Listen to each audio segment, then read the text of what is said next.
Wakil Bupati Wajo Dr. Baso Rahmanuddin bersama Wakil Ketua DPRD Provinsi Sulawesi Selatan Sufriyadi dan Ketua DPRD Wajo Firmansyah Perkesi kompak saat Idul Adha di Masjid Agung Umbul Qura Sengkang pada Jumat 6 Juni 2025.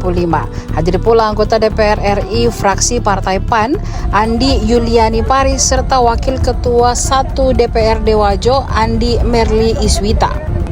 Begitupun dengan Sekretaris Daerah Armayani serta sejumlah pimpinan OPD di lingkup Pemkab Wajo. Mereka tampak mengikuti pelaksanaan sholat Idul Adha bersama ribuan jemaah dengan khidmat. Terlebih dulu, Wakil Bupati Dr. Baso memberikan pidato seragam Bupati Wajo Andi Rosman. Dilanjutkan dengan sholat berjamaah, kemudian khotbah Idul Adha dibawakan Kepala Kementerian Agama Wajo Kiai Haji Muhammad Subhan.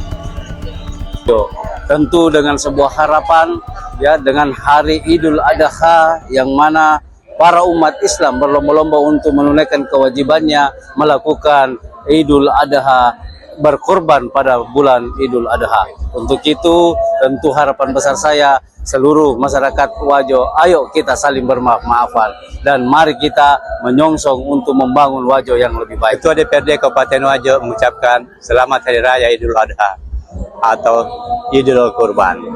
Semoga perayaan Hari Raya Idul Adha ini memberikan berkah kepada kita semua. Amin ya rabbal alamin. Wassalamualaikum warahmatullahi wabarakatuh. Download Tribun X sekarang, menghadirkan lokal menjadi Indonesia.